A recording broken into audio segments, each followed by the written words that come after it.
Muy buenas tardes, bienvenidos a un programa más de Token City. En esta ocasión es nuestro programa número 12 y hoy tenemos a un invitado muy especial. Representa a una compañía, es CEO y cofundador de una compañía a la cual me hace muchísima ilusión tenerlo hoy en día en Token City y poder entrevistarle. Tenemos a Álvaro Alcañiz, que como he comentado es Chief Operation y cofundador de Onice. Muy buenas tardes, Álvaro, ¿cómo estás? Hola Rocío, ¿qué tal? Muy bien, muchas gracias. A ver, que tengo problemas con... No escucho a Álvaro. ¿Se escucha bien a Álvaro? ¿Se me oye? Sí, fenomenal, fenomenal. Bueno, pues Álvaro, cuéntanos, quiero saber un poquito más de ti, antes de empezar a profundizar un poquito en Onice, ¿cómo surge, cómo llegas a emprender y con quién Onice? Pero, ¿cuáles son tus pasos previos antes de llegar a ese emprendimiento? Bueno, pues yo vengo de un mundo que a veces parece un poco lejano, ¿no? Del mundo sobre todo de los activos digitales y las criptomonedas, como es el de la publicidad. Yo estudié publicidad y relaciones públicas y bueno, sí que es cierto que aunque no sea quizá una carrera que incentive mucho al emprendimiento, ya en ella, durante ella, pues fui haciendo mis primeros pinitos, ¿no? Monté junto a algunos compañeros de la universidad una pequeña agencia de publicidad, luego hicimos otros proyectos, ¿no? Paralelos relacionados con temas universitarios, ¿no? Asociaciones de emprendimiento universitarias y demás.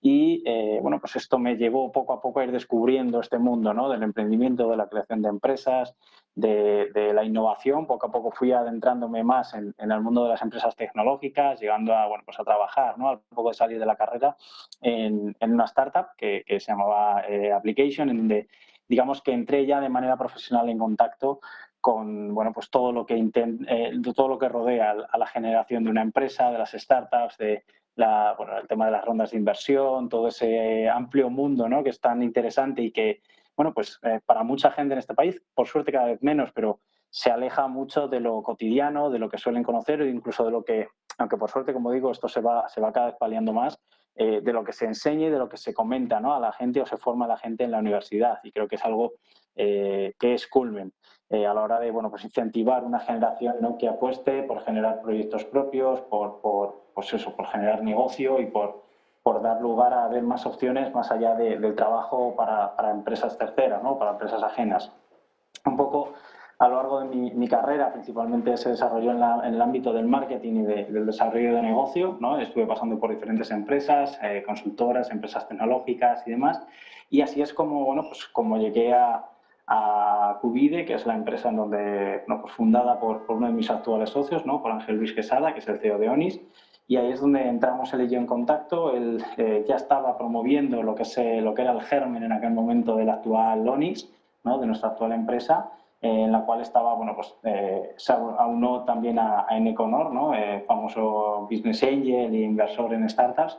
Y bueno, un poco entre los tres, pues vimos esta necesidad, ¿no? Por nuestro bagaje, por lo que estábamos viendo en el mercado en aquel momento, estamos hablando de 2018, un poco veíamos la necesidad de que se querían empezar a hacer cosas, ¿no? Y que en empresas cripto, pero que todas, digamos, tenían una necesidad común. Por un lado era la parte de la seguridad, de contar con un proveedor o con alguien que aportase esa seguridad, y por otro el ámbito de la regulación, ¿no? Que diese cobertura legal, que permitiese que todo se hiciese en base a la normativa, ¿no? que en aquel momento existía, y veíamos que esto no era un dolor para muchas empresas, que era un dolor común para todos los que estamos intentando montar algo dentro de la industria de los activos digitales o de las criptomonedas de aquel momento. Y bueno, pues finalmente vimos la oportunidad y vimos que lo que podía ser un dolor, una necesidad para muchas empresas, podía generarse en una oportunidad, convertirse en una oportunidad para una. Y ahí es donde, bueno, pues a partir de esa idea fuimos construyendo lo que hoy en día es Onis. Muy bien. Oye, ¿y qué servicios ofrece a día de hoy Onis? Pues Onis es un custodio de nueva generación, como nos gusta a nosotros decir. Además, esto siempre lo digo, que no es baladí, no es por mero marketing, sino porque, bueno, pues no únicamente ofrecemos el concepto de custodia convencional, ¿no? De proteger y guardar, en este caso, las claves de tus activos digitales o de tus criptomonedas, ¿no? Sino que además permitimos sobre esta el poder construir en formato de marca blanca a través de otras features que tenemos, como el servicio de Change, la parte, bueno, pues de todo el cumplimiento normativo, ¿no? Y de prevención del blanqueo que tiene el mercado de los activos digitales, siempre, como digo, sobre la base de la custodia. Y esto nosotros lo ofrecemos a terceras empresas para que ellas, sin la fricción tecnológica ni regulatoria, puedan construir sus propios productos, ¿no? Para este mercado de los activos digitales y de las criptomonedas. Oye, y cuéntanos, ¿qué se entiende? O sea, en este programa que intentamos evangelizar, desmenuzar conceptos, ¿no? Para ir haciéndolo llegar a la sociedad de una manera más fácil y sencilla, ¿qué se entiende por criptoactivos? Pues prácticamente, bueno, el mundo de siempre además, a mí me gusta diferenciar entre criptomoneda y criptoactivo, porque para mí un criptoactivo es todo aquello, digamos, que está construido sobre la tecnología de encriptada, ¿no? De encriptación, como son las blockchain, pero que tiene un subyacente de valor que le permite, bueno, y este subyacente puede ser de diversos tipos, pueden ser desde activos que existen en el mundo convencional, por ejemplo, bonos o participaciones de una empresa o de un edificio o cosas así, como, digamos, el concepto más, o el inicial al menos, con el que se fundó todo esto, ¿no? Que es el de la criptomoneda per se, que es es el concepto que acude a, oye, la réplica de lo que es la idea del modelo fiduciario, ¿no? De los euros, de los dólares, de tal, digamos, evitando el perfil de una entidad central que lo emita, gracias a la tecnología, ¿no? De la encriptación, la tecnología blockchain. Para mí, las criptomonedas es sencillamente una de las diferentes tipologías de activo digital o de criptoactivo que existe. Y bueno, pues tenemos, como digo, ahí una amplia gama, ¿no? Debajo de esa definición de criptoactivo, que es, oye, pues cualquier tipología de activo que podamos considerar, físico, material, financiero, de inversión, etcétera, pero debajo de una capa, ¿no? De tecnología tecnologizado mediante la blockchain. Oye, y entonces, ¿en qué consiste la custodia de criptoactivos? Concretamente, frente a lo que la gente, ¿no? Se piensa, que puede parecer que ahí tenemos un búnker lleno de un montón de, ¿no? Pues igual que las cajas fuertes de antiguamente podían tener un montón de cuadros, de joyas, de dinero también, ¿no? Por supuesto, y de oro. En nuestro caso es muy lejos de eso, ¿no? En nuestro caso al final lo que estamos realmente o de forma real custodiando son trazas de código. Al final lo que custodiamos son las claves, ¿no? Las claves privadas que, digamos, dan potestad y acceso a esos fondos, a la gestión de esos fondos o de esos activos digitales. Y todo esto realmente es un tramo, una línea de código muy largo y que obviamente es muy complicado de memorizar, y de ahí la necesidad de tener que guardarlo, protegerlo de una manera segura y permanente, que no pueda eliminarse, romperse, quemarse o ser destruida de una forma sencilla, ¿no? Y es donde tiene el significado la palabra de custodia o de salvaguarda. Oye, ¿y qué tipo de criptoactivos custodiáis? Nosotros, al igual que decía antes que la diferenciación entre criptomoneda y criptoactivo existe, es también porque en parte la vivimos, ¿no? Desde ONIS. Nosotros obviamente trabajamos con criptomonedas y tenemos un listado, gracias a nuestras políticas, pues como pueden ser Bitcoin, Ethereum, ¿no? Cualquiera de estas, que conocemos, pero no solo nos quedamos ahí. Nosotros trabajamos con todo tipo de activos tokenizados, NFTs, por ejemplo, o sea, todo lo que sería, como decía antes, esa descripción más amplia del término de activo digital o criptoactivo, que alude a, bueno, pues a activos que han sido encriptados vía la tecnología blockchain y que tienen un subyacente en el mundo digital, un token o algo así, y que tiene una representación de valor en el mundo real, si lo queremos, en el mundo físico. Por ejemplo, sería o acciones tokenizadas, ¿no? O igual deuda tokenizada, ¿no? Security tokens que tengan subyacentes. Sí. Sí, efectivamente, desde deuda tokenizada, activos financieros que han sido tokenizados, como los bonos, por ejemplo, o ¿no? El tema de los NFTs, al final tokenizan obras de arte, por ejemplo, o tokenizan productos del entorno, pues, del ecosistema de los videojuegos o cosas así, que han sido tokenizados, ¿no? El valor subyacente es lo que aporta realmente valor a ese activo encriptado, y nosotros lo que hacemos es, oye, la representación que da poder y que da potestad sobre ese activo, que es ese token, es lo que nosotros custodiamos, las claves de ese que dan acceso y potestad sobre este token. Oye, ¿y qué tecnología subyace detrás de todo esto y por qué se entiende que es tan segura, ¿no? Sí, al final en el mundo cripto tenemos, digamos, diferentes tipologías de lo que puede ser la custodia. Nosotros acudimos a una muy concreta, que es el ámbito de la custodia fría, lo que es una de ellas, que es la custodia fría, y es que sencillamente al final los activos encriptados, al ser digitales, están, digamos, en entornos conectados de Internet 365 días al año, 24 horas al día.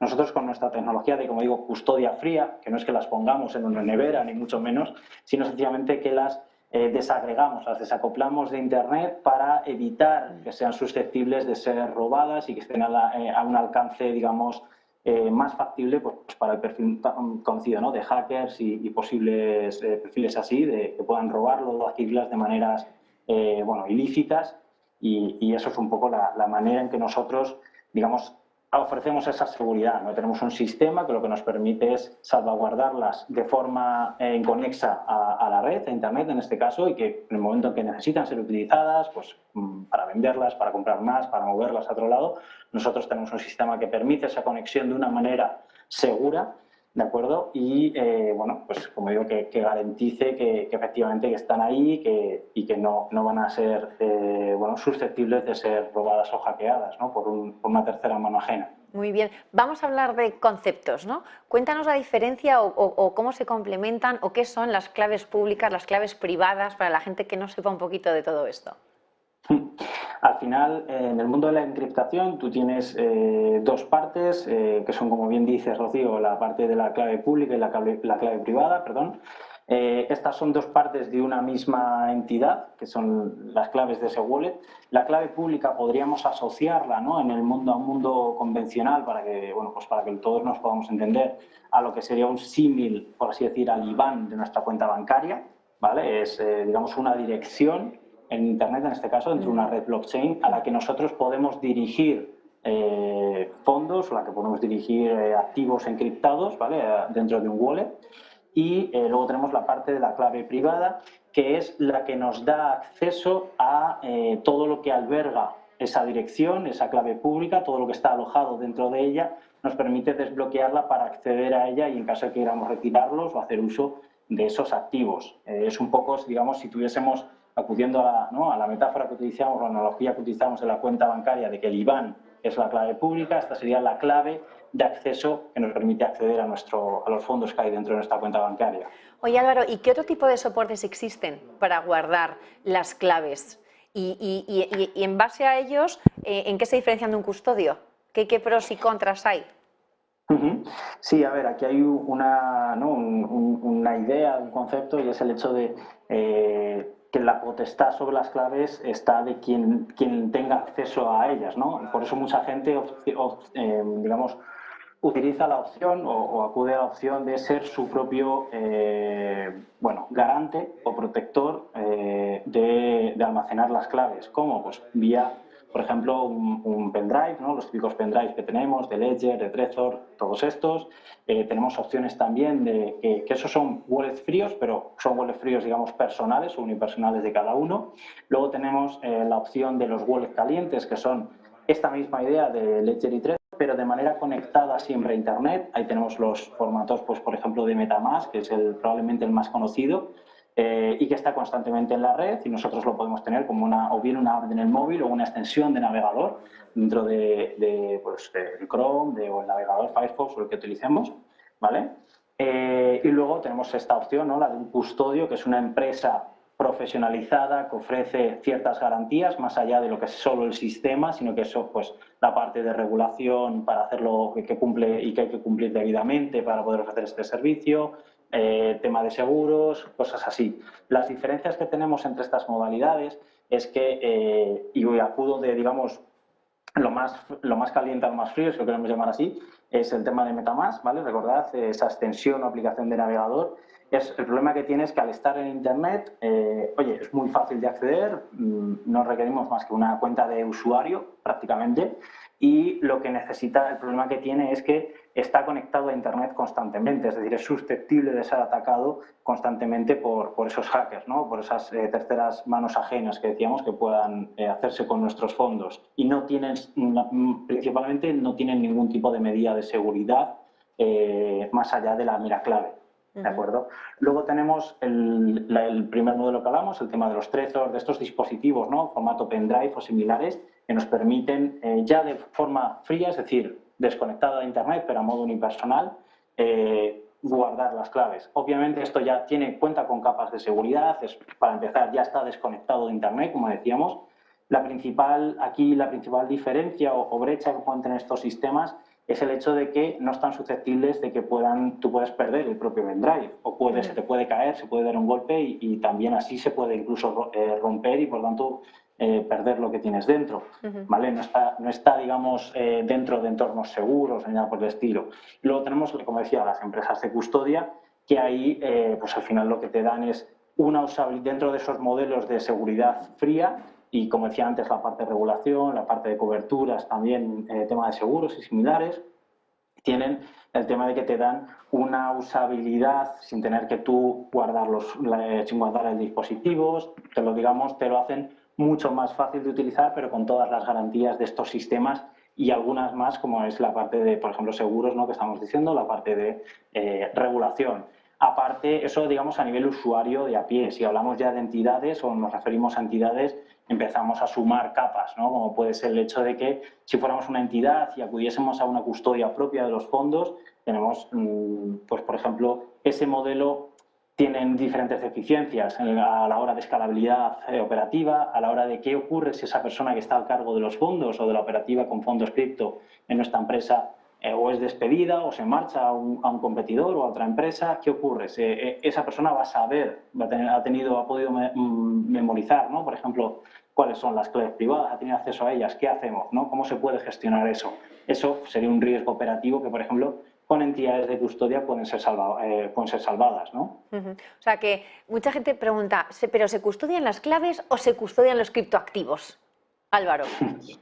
Se custodian las claves. Al final, de forma práctica o tácita, lo que se custodian son las claves. Los activos es, digamos, la idea imaginaria, si queremos llamarlo así, de lo que se representa o del valor que representan esas claves, ¿no? Pero realmente lo que se están custodiando son las claves en sí. Muy bien. Vamos a pasar ya ahora, ya hemos visto más o menos la operativa de un custodio, ¿no? Hemos estado hablando de conceptos. Vamos a pasar a la parte más legal, ¿no? ¿Qué regulación os afecta a vosotros? Porque realmente sois un icono, ¿no?, en España ahora mismo a nivel de cumplimiento. Cuéntanos. Bueno, lo primero de todo, gracias por esa valoración. Se la haré llegar al equipo, que créeme que le va a agradar a todo nuestro equipo. Pues principalmente las regulaciones que afectan aquí en España ahora mismo está por encima de todas. Tienes el registro en Banco España, es decir, para poder ofrecer esto sobre todo a terceras empresas y a otras personas, una tercera parte básicamente, necesitas estar registrado y validado por Banco de España, es decir, ese registro no es solo el solicitarlo, sino que validen, ¿no?, todas pues, las políticas que propones, lo que estás implementando, las medidas que utilizas, etcétera. Esto tiene que ser validado por Banco de España y esto te da un registro, ¿vale? Ahí nosotros actualmente estamos registrados tanto como entidad de custodia como entidad de servicios de exchange, ¿vale?, de compraventa de criptos. Otro de los puntos es, y de hecho necesario para poder acceder y por el que estamos registrados, es que eres sujeto obligado, es decir, no es solo tener esas políticas, sino que además tienes que tener un manual de prevención de blanqueo de capitales. Esto, cuando hablamos de prevención de blanqueo, no nos referimos únicamente a que tienes que, si son clientes B2C, es decir, usuarios de a pie, personas, pedirles nombre, apellidos, DNI y este tipo de información. No, es una vez que tienes esa información, trabajarla, procesarla, tienes un risk assessment, es decir, una asignación de riesgo en base a esa información, con eso se tiene que trabajar y en base a eso a cada persona le vas a asignar unas medidas de seguridad, ¿vale? Todo ese plan, todas esas políticas son las que ahora mismo se tienen que generar y las que cualquier empresa que quiera trabajar en esto va a tener que tener, ¿no? Y son las regulaciones que afectan ahora mismo, a día de hoy ya, sobre entidades de custodia en España. Luego... Sí, perdón. No, sigue, perdona, sigue. Iba a decir que eso a corto plazo, digamos, en los próximos meses, pues tendremos también, llega MiCA, ¿no? Desde la perspectiva europea, el mercado europeo se abre a través de los requisitos de licencias explícitas para esta actividad que aún aumentan aún más los requisitos, ¿no? Pues medidas de políticas de gobernanza, digamos, también tienen diferentes ámbitos, ¿no? Aparte solo de la prevención del blanqueo, como digo, políticas de gobernanza, niveles, digamos, requisitos financieros que se han de cumplir, segregación de cuentas, tienes que tener todo muy bien orquestado para que no haya luego problemas y haya diferenciación entre los fondos del balance de tu propia compañía con los que tienen tus clientes custodiados contigo. Todo este tipo de medidas son los que va a requerir pues la regulación, ¿no? de MiCA, entre muchas otras, para poder optar a esa licencia. Oye, ¿cómo ves entonces la situación regulatoria de España respecto a otros países? ¿Crees que es competitiva, no competitiva? Cuéntanos un poquito. Creo que, obviamente, a los que estamos dentro de la industria, siempre igual que a todos, a cada uno en lo suyo, nos gustaría que fuese más rápido de lo que se está yendo, pero eso creo que pasaría, aunque fuésemos los líderes en compliance, ¿no? En cumplimiento normativo, seguiríamos queriendo ir más rápido, pero al final es la lucha entre regulación e innovación que se tiene. En este caso, viéndolo de una manera objetiva y viendo también lo que hay en otros ecosistemas, ¿no? En otros países, es cierto que sin que seamos quizá la punta de lanza de la innovación en regulación, sí que estamos haciendo por crecer bastante y se están construyendo bastante de cara a generar un mercado con oportunidades, pero que ofrezca a la par garantías también a los inversores finales y a los clientes.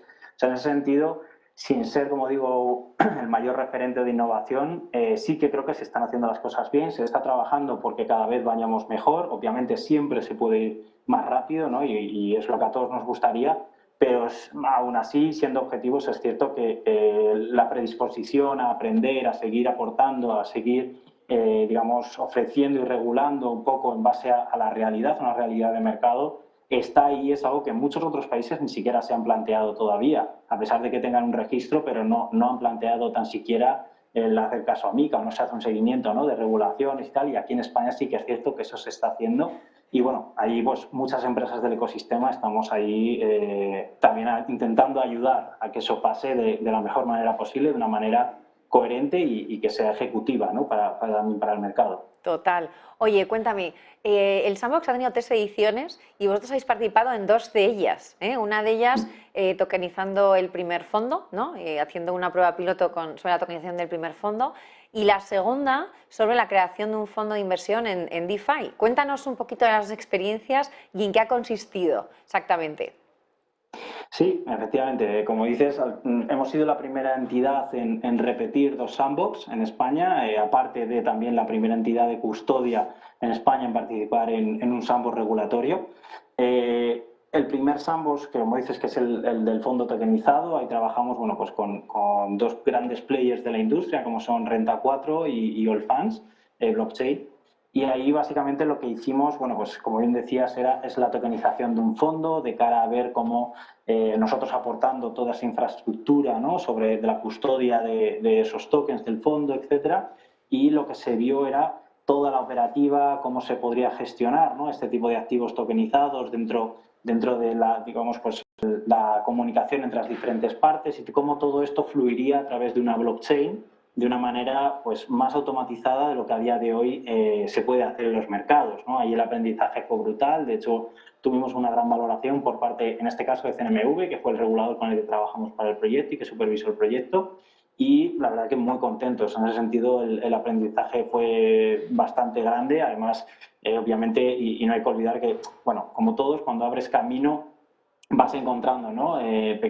Grandes retos y pequeños baches que hay que superar, y esto es lo que encontramos sobre todo en esa primera edición, ¿no? Al final era el Sandbox 1, ahí aprendimos tanto los reguladores como nosotros un poco pues, cosas que había que mejorar y que así además gran parte de ellas se hicieron también en ese Sandbox 2 que después pudimos corroborar, en donde sí que se notaba ya también una maduración por parte de todos, de saber un poco pues los procesos están mucho más limados, hayan mejorado cosas desde la primera edición, y que en nuestro caso además nos permitió acudir a un nuevo modelo, a un nuevo producto, que era, como decías, el lanzar, junto en este caso a la gestora de Imantia, el primer fondo en DeFi, ¿no? En finanzas descentralizadas, bajo supervisión de un regulador en Europa. Ahí, pues, obviamente, desde el aprendizaje de cómo se gestiona un fondo, que encima tuvimos buenos resultados y de hecho estamos terminando ahora mismo ese proyecto, se va a presentar ahora la documentación y demás para la valoración final, pero la verdad es que ha sido yo creo que muy positivo el aprendizaje de cómo influye además en un momento bajista del mercado, ¿no? Cómo se pueden gestionar, cómo estos fondos funcionan, cómo estos fondos pueden tener y generar rentabilidad a pesar de que sea negativo, y obviamente el aprendizaje también de cómo gestionarlo, ¿no? De la operativa, cómo se ha de llevar esta operativa, cómo esto casa con las políticas digamos, de assets, de gestión de los assets, de cuál es el equity que tiene ese fondo, cómo está repartido, cómo se gestiona en base, además, teniendo en cuenta algo que es muy diferente del mercado convencional, que es la volatilidad de un mercado que no cierra. No nos olvidemos eso, ¿no? Ahí la verdad es que los aprendizajes han sido mayúsculos, ha sido increíble y la verdad que ha sido una gran experiencia y, oye, además, encima por un buen objetivo, que es el de, bueno, pues ayudar a los reguladores a entender cómo funciona esto de cara a que puedan también trabajar las leyes para bueno, pues dar cabida a todo esto, ¿no? en la regulación. Y entonces, por ejemplo, en la segunda edición, ese fondo de inversión en DeFi que habéis creado, ¿está operativo? O sea, ¿ya está operativo? Sí, o sea, ahora mismo ese fondo está operativo. Sí que ha estado operativo, obviamente, con una whitelist acotada de inversores privados que teníamos, digamos, cerrada, ¿vale? Pero efectivamente, ahí sí que era un fondo abierto y ha estado en funcionamiento real y obviamente controlado y bajo la supervisión del regulador en todo momento y cumpliendo unos mínimos, pero sí, ahí efectivamente ha sido un fondo real en funcionamiento, con protocolos reales de mercado, protocolos descentralizados. Muy bien, pues enhorabuena y creo que dentro de poco igual los tenemos en otra edición, ¿no? Haciendo algún otro piloto, ¿eh? Ahí de manera... Es posible, es posible. Es posible, bueno, pues ya nos irás contando. Vamos a pasar a otra parte, dejamos la parte regulatoria. Me gustaría saber qué tipo de clientes tenéis. ¿A quién os dirigís vosotros? ¿Más a empresas? Si es a empresas, ¿qué tipo de compañías? O si es al B2C, ¿no? Aquellos inversores privados que tienen sus inversiones en criptoactivos. Cuéntanos un poquito. Sí, para nosotros el mercado claramente es un modelo institucional o de entidades, ¿vale? Principalmente institucional y corporate. A nivel de hecho ofrecemos lo que solemos llamar el B2B2C, es decir, como decía al principio, nosotros permitimos a otras entidades, que son las que son nuestros clientes, ofrecer a sus usuarios o clientes finales los servicios y la posibilidad de compra-venta, custodia, tener wallet cripto, gestionar sus tokens, ¿no? De manera segura con nosotros, pero para nosotros el cliente son entidades principalmente.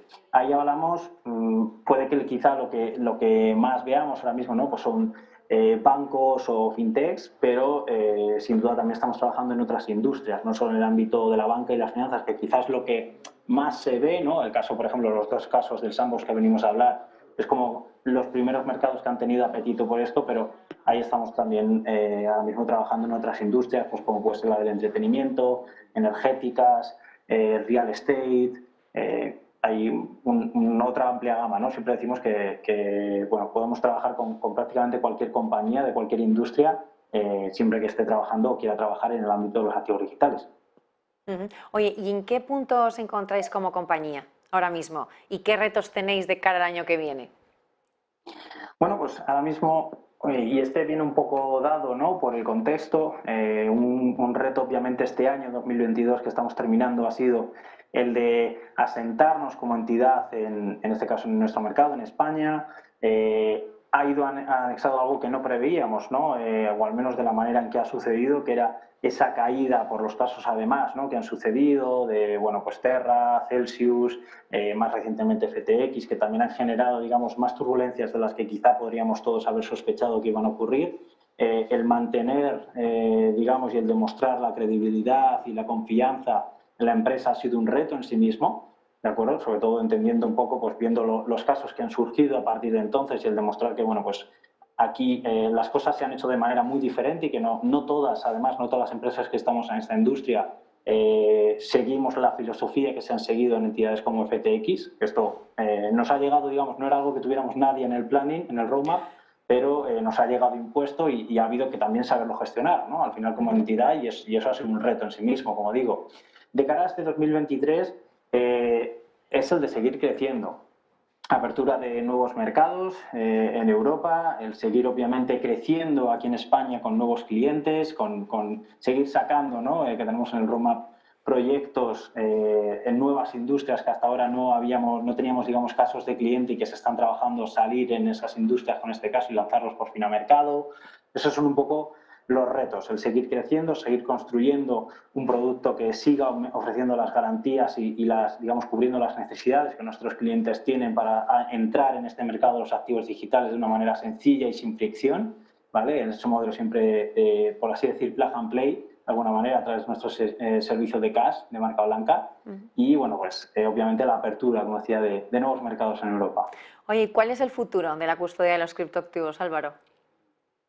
Pues el futuro, y aquí es, bueno, es más opinión personal, es el de ser la pieza clave, ¿no? Es la pieza clave de todo aquel proyecto de activos digitales, porque bueno, al final, como decíamos antes cuando explicábamos un poco el tema de las claves privada y pública, esto es lo que fundamenta tanto la potestad como la capacidad de gestión y demás de cualquier activo digital, el tenerlas. Por tanto, si quieres generar un modelo de negocio en esta industria o en este mercado, tanto si hablamos de criptomonedas al uso, como si hablamos de activos tokenizados, como si hablamos de NFTs, todo está sobre esta tecnología y lo que la gestiona o lo que la controla al final son las claves privadas.